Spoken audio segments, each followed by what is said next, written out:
Hello, everybody. Welcome to the PTSM podcast.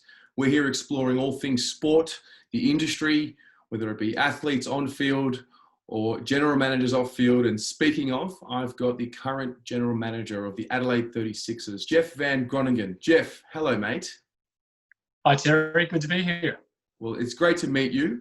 We've had a few exchanges in text and such is the world today that we can do face to face with the camera. Not so much of a personal touch, but it's as close as we're going to get. It's one of those things where I think most of us have now become used to FaceTime, Zoom, Google Meets, and a whole lot of things that a couple of years ago we thought were just auxiliary. Now they've become pretty essential. Yeah, for sure. And look, Jeff, that's really going to be a part of the theme of today's chat. We're in an interesting world pre-pandemic. I think it was already turning as an industry. I think it was turning anyway with what we have available today with technology and things that we've unlocked. I guess we'll start there. What has 2020 been like for you in terms of having to adjust and being a general manager? What's your mindset here? Well, 2020 obviously is in two parts, isn't it? It's the pre-COVID and it's the post-COVID. Pre-COVID, we were all floating along and probably with a false sense of security about how easy things were going for most of us. I mean, there's always people that have it worse off. But if you think about things, the economy was seemingly going well. In an Australian context, of course, we were heading for what looked like it might have been our first federal government surplus in a long, long time. Things were riding high in terms of values of assets. And basketball and professional sport tends to follow the economy. You don't get sponsors and team owners and league owners and so forth that generally speaking want to put a lot of resources into things if the economy isn't going well. So as a league, with thanks to the leadership of guys like Larry Kesselman, who owns our league, and Jeremy Lowe-Liger, the CEO or commissioner of our league, and then in our case, Grant Kelly, our chairman and owner, but also the CEO of Vicinity, which is a publicly listed company.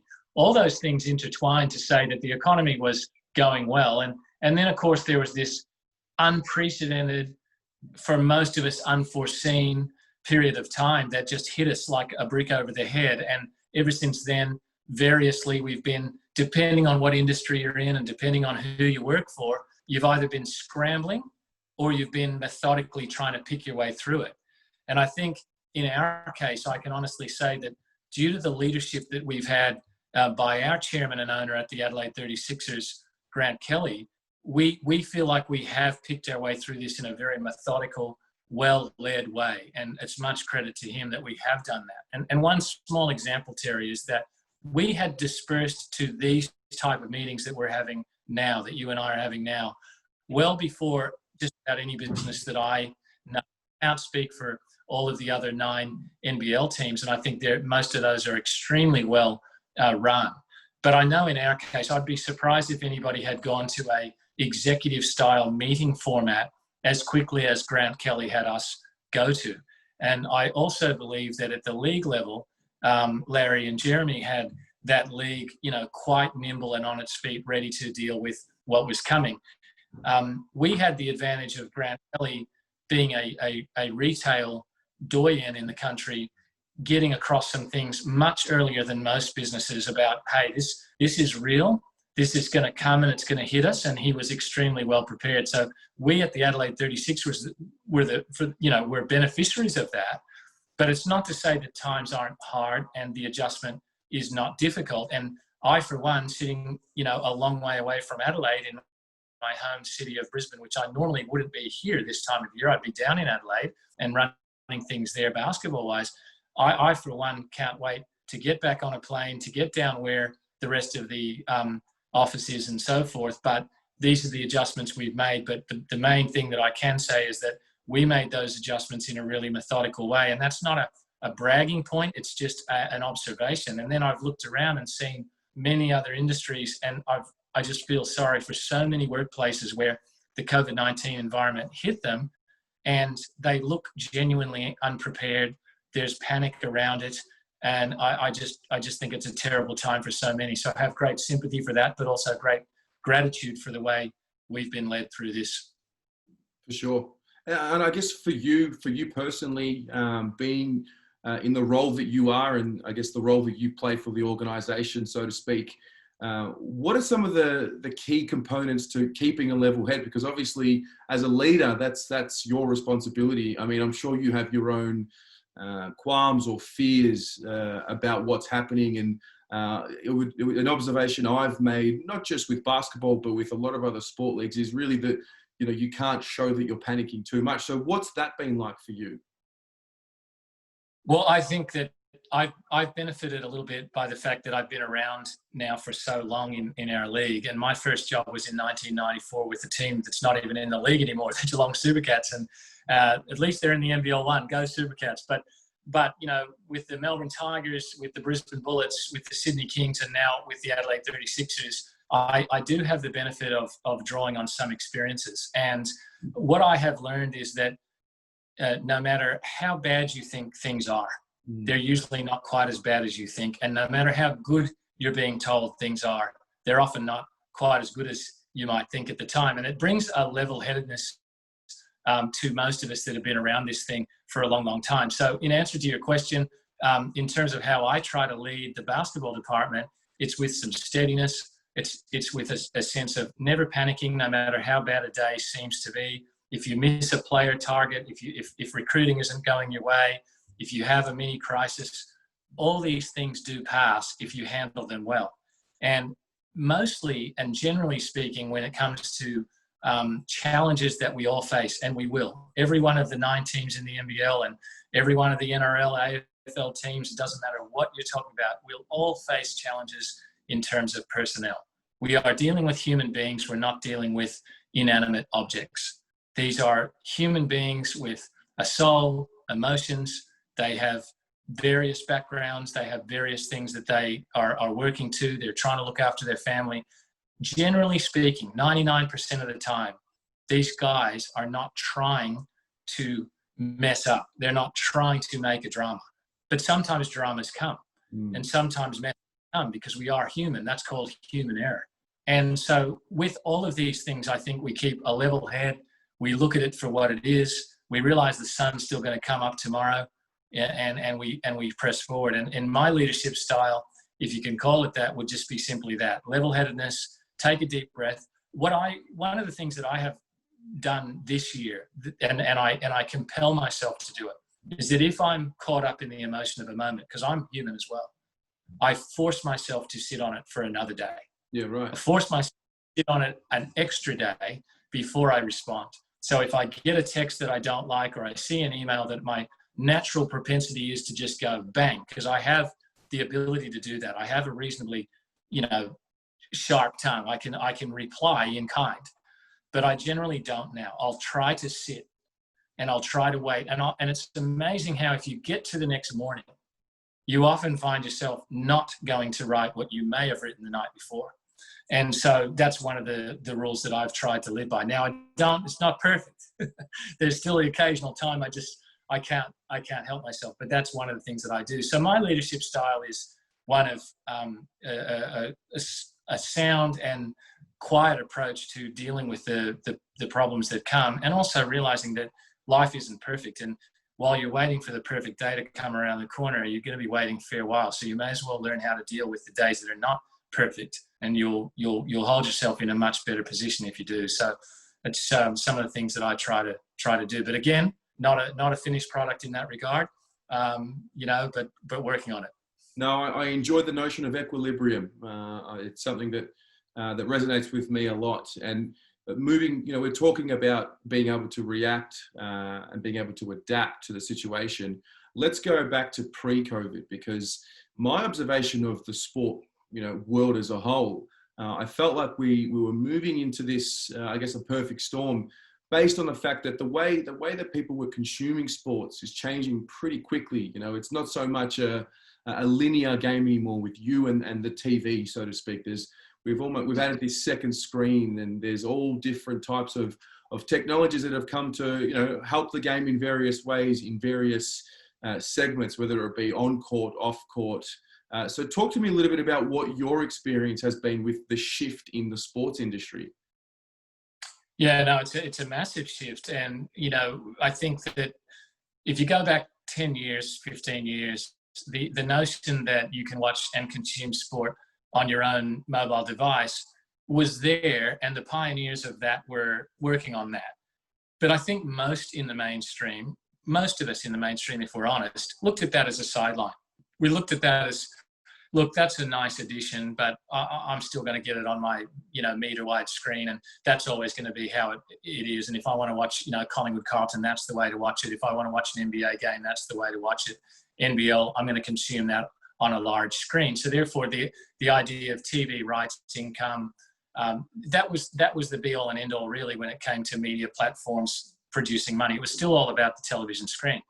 If you look at it now, it's not the other way yet. The television screen is still very important, but it's getting very, very close to the priority for most leagues now being, how are we monetizing the personal devices that are held everywhere from on your wrist to in your hand to on your tablet to in the car, and everywhere in between. And I think the monetizing of the multimedia platform is the quantum shift that we've had. And as you point out, directly pre-COVID, these couple of years leading to this time, COVID's only exacerbated, not created, the likes of the big media groups saying, I don't know if paying that type of rights money is what we want to do anymore for a television rights fee.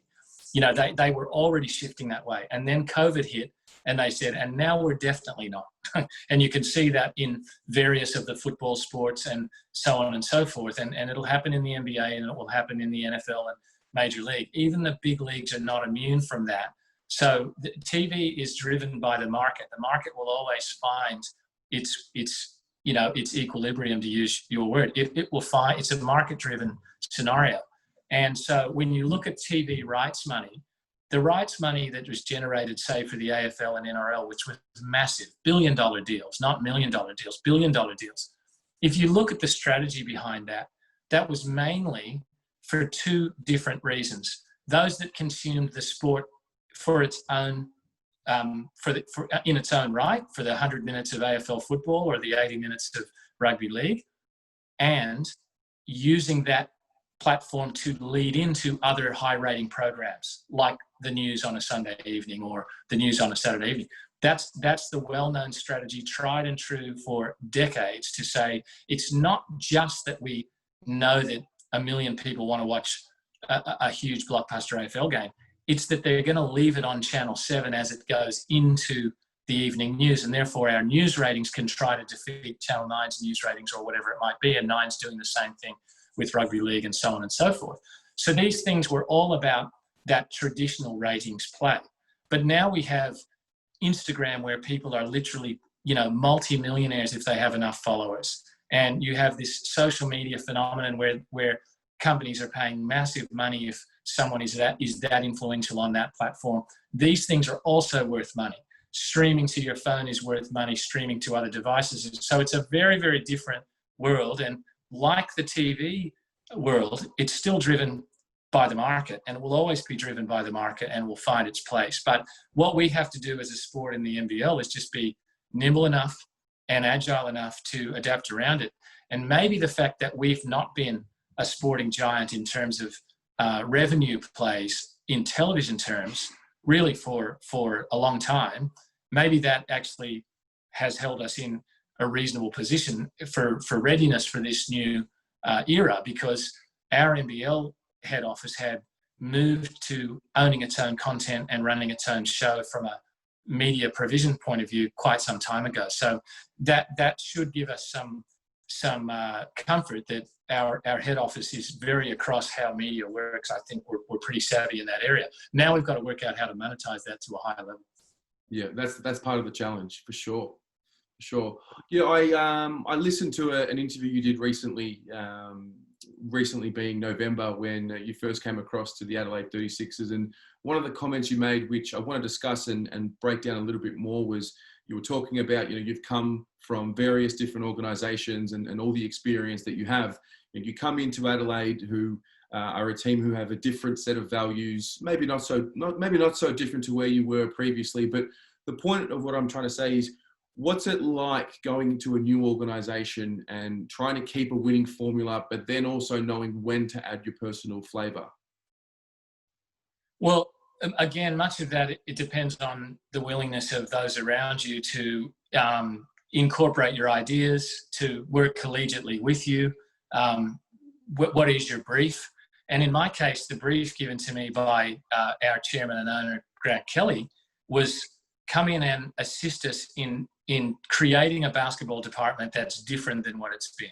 Not good or bad, not to say that it hasn't worked in the past. I mean, it was only a few years ago that Adelaide played off for a championship that had Josh Childress gone down, quite possibly they would have won, in my opinion. And I was calling that game media-wise at the time. And so it's not that they weren't successful and they haven't been successful. It was just that Grant Kelly's opinion was it's time to add another layer of professionalism to the Adelaide 36ers. And what we've done with my position is we've gone to what I call a mini NBA model, where there's an owner, there's a general manager of basketball, which in the NBA is called either that title or sometimes they're called president of basketball or head of personnel. There's many titles, but essentially it's someone in charge of being the final say on recruiting and looking to appoint coaches, looking to appoint everything that occurs within the basketball department, drawing on their knowledge as a basketball person, not a business person. So that's the level of structure we've gone to. And then we have a CEO who runs the business side, which in our case is Ben Kavanagh. And he does the same thing that I do in the basketball department, but over in the commercial department. He runs that and he's the CEO of the organization. And that is actually a mini NBA model. What happens traditionally in the NBL? Now, I've used that model at Sydney, and I actually even used that model back when I ran the Brisbane Bullets. But I was the only one that I'm aware of back in the Brisbane days, and one of only very few in the Sydney period of time, which wasn't very long ago, that was using that model in Australia. Because what's typically happened here is there's been a vast gap between the ownership and the coach, or the ownership, the business CEO and the coach. And there hasn't been what every other major sporting league has. If you look at AFL, NRL, NBA, Major League Baseball, all of those clubs have a person that heads up the sporting content side of the business, because that is the bread and butter that actually will drive your commercial outcomes anyway. So they say, well, we need a dedicated position there that actually is responsible for running basketball, because that's our content. That's our content play. So that's the system that we go to. And in answer to your question, how can I incorporate and how can I bring my flavor in? Well, that structures the flavor that I've brought to Adelaide. That structure itself, with much thanks to Grant, is what I've brought to Adelaide, because we've changed the structure. Because prior to that, they didn't have a general manager of basketball. It was done by, the coaches do that often around the league. And we can't argue that at times that structure doesn't work. It does work, because many clubs have won championships using that structure. Trevor Gleeson has been basically running the basketball decision-making at Perth, and no one can say that he's not successful. He does get good assistance from a brilliant CEO in Troy Giorgio, but essentially he's the final sign-off on basketball. I'm not here to say that it's the only structure that works, but as the basketball content in all of global basketball teams becomes a bigger thing, salaries become bigger, coaching becomes more important, scouting, breaking down the vision, it's very sophisticated now in the way we scout the games and so forth. As that becomes bigger, I would contend that you must have a basketball department that has ultimately someone in charge. Sometimes a coach can do both, and the NBA did that for a while. So Popovich was general manager and coach. Pat Riley was, Doc Rivers was. You know how many of them are now? None. Because it was decided, and they have all divested themselves of that. Doc Rivers has actually went to Steve Ballmer and said, I don't want to do that anymore. It's too big a job. Now, again, the NBA is far bigger. So the job is huge to get ready for the draft. The job is huge to get ready for free agency and trade and trade deadlines. But we're not small anymore. We're a growing sport that's trying to put a sophisticated product on the floor. And I can tell you, just working through a grand total of 3 recruits that behind the scenes we have put together in the last 3 months at Adelaide, which we can't announce yet because free agency period is still 2 weeks away. But we've put things in place behind the scenes. For every one of those for every one of those recruits, there has been, I would say, 100 man hours or more that's gone into those by myself, the head coach, our US-based scout, Damon Stevenson, and an assistant coach. And we have put huge hours into those things. We don't want to leave things to chance. Now, those things, if left just to the coaches without a structure in place that's about the basketball department, in my opinion, it can be done, but it's done more efficiently when it's part of the basketball department. So that's the structure that I believe in. Some people believe it's a two-headed thing, or why would you want to do that? Just give it to the coach. Well, there's 30 NBA teams now, and not one of them doesn't do that. And I think that if it's good enough for the best league in the world who say, I think you need a dedicated guy that sits at the top of the basketball department, because after all, basketball is our key content here. Then it's good enough, I think, for us. And I predict that within 5 to 10 years, there would be an NBL landscape where every team has a general manager of basketball, although it might be a different title. But I think there's essentially going to be a CEO of basketball and someone that runs the business side. And I've been big on that model for 15, 20 years. I think that's the way to go. And where my strengths are concerned that I believe I can bring to Grant Kelly and the organization, I believe it's that. Yep, definitely. You touched on your recruiting, and obviously not here to ask you who you're looking at or get any juicy information like that. But I do want to touch on, some of the principles that you look for when going and looking for recruits, especially with a game like basketball. I'm sure there's talent everywhere. What are some of the characteristics that matter to the Adelaide 36ers as an organization? And is that something that you have as a non-negotiable when looking at other players? Well, the non-negotiable for us, and it's an overused notion, but it nevertheless is still the most important thing, is that we're trying to build now from people up.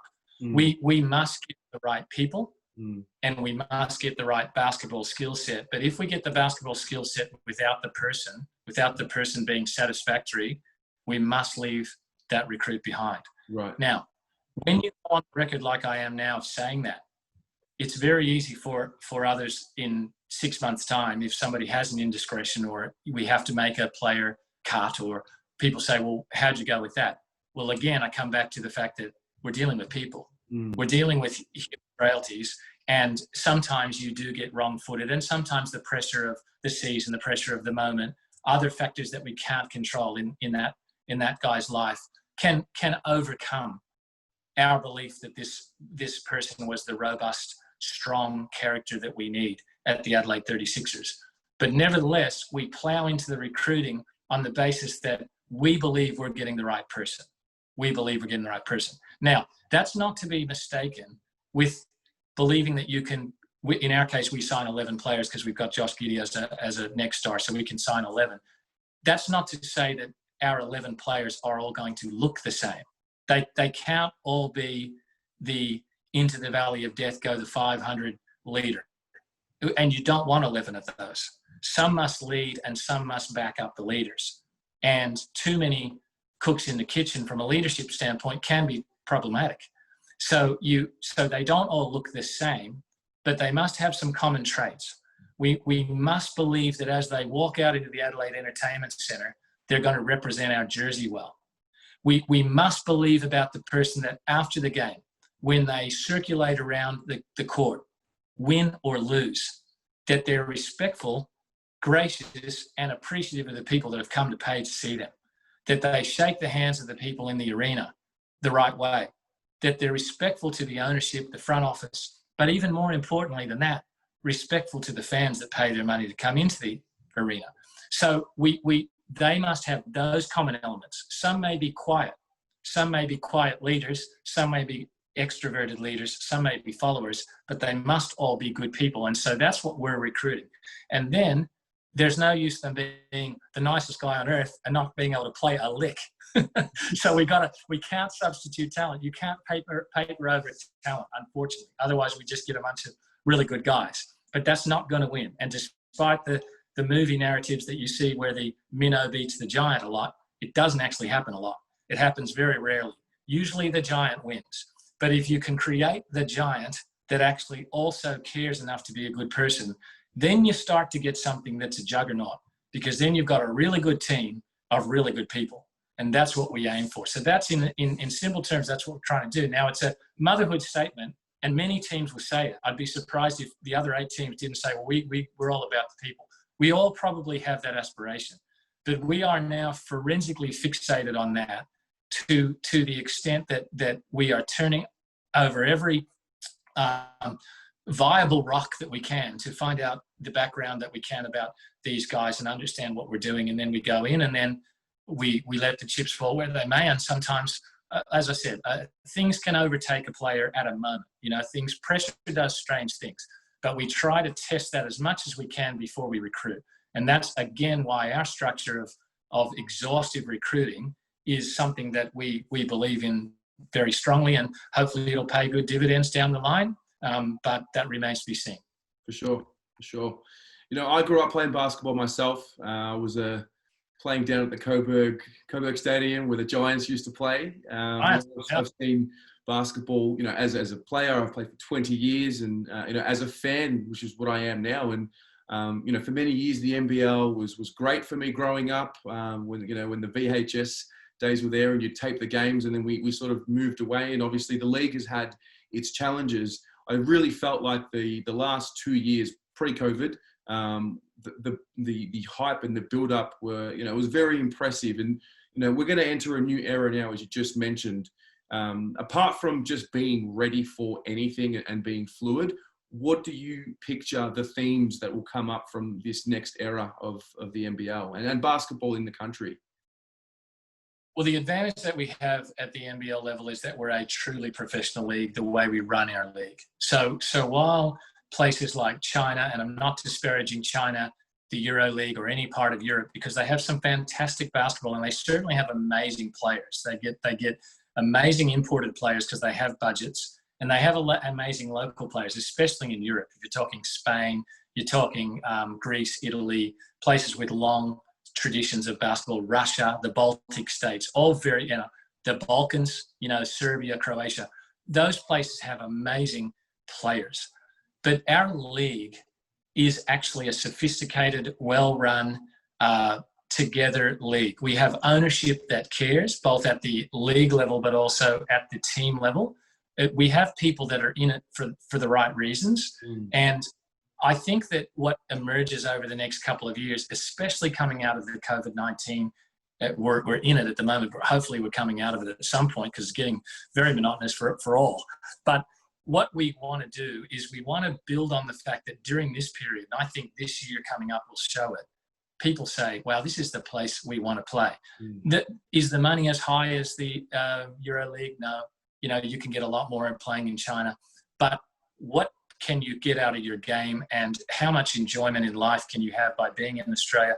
What's the lifestyle like for those around you, your family and loved ones? We tick all those boxes. And that's why when some people say, well, the NBL is going a little over the top when they're saying they're the second best league outside of the NBA, that is debatable in terms of quality of play. We're very high quality of play, but there's some pretty strong quality of play in places like the ACB in Spain, for example, and so forth. But I think what can't be disputed is, I would say that outside the NBA, we are the most professional league in terms of the way we're run. We are run professionally from the head office down. The teams are professional. You walk into stadiums, you walk into Kudos Bank Arena, you walk into Melbourne Arena, you walk into Adelaide Entertainment Centre, RAC Arena in Perth. Those venues alone, you walk in there and you go, wow, this is a genuine night of entertainment. It's a brilliant product, and so forth. So I think, answering what you're asking, I think we build on that. I think we build on professionalism. That should be our brand as a league. It's unlikely that a population of 26 million can compete with populations of 1.2 billion in China's case in terms of money. It's unlikely we work out a way to monetize our sport to that extent. But it's not unlikely that the rest of the world could look at us and go, that is a very, very professional outfit the way we run. So I just think we need to concentrate on that as our strength, and build that. I also think we have to be very strategic with our season length. This year is different because we start late, so we finish late. But I would favor compacting this thing up as much as possible, because the more we compact it up and get it done by, say, the start of March, the more players actually say, I'm prepared to play in Australia, and then I'll go and hook onto an end of the season or even a third of the season at Europe, still go and be a heartbeat away in the NBA, hook onto a G League team, or hope to secure a 10-day contract. And I think the more we do that, the more we lose players less like a Bryce Cotton that might variate and did variate for a while. Do I come back? Do I not? Perth ended up doing what they had to do to get him back. But if those types of players, a Lamar Patterson's, for example, we want them to say, I'll take a good amount of money to play in Australia, but it doesn't have to be crazy, because I might earn that again over the following 3 months by playing in Spain. So I think we continue to be strategic. We be incredibly professional. We say that's our brand. Yeah, for sure. Jeff, it has been an absolute pleasure. I thoroughly enjoyed this chat. I would love to go on for some more, but that's all we have time for today. Thank you so much for your time, and obviously wishing you nothing but the best for the upcoming season and for years ahead. Thanks very much. It's been a pleasure to be on the podcast, and I appreciate your interest. Thank you.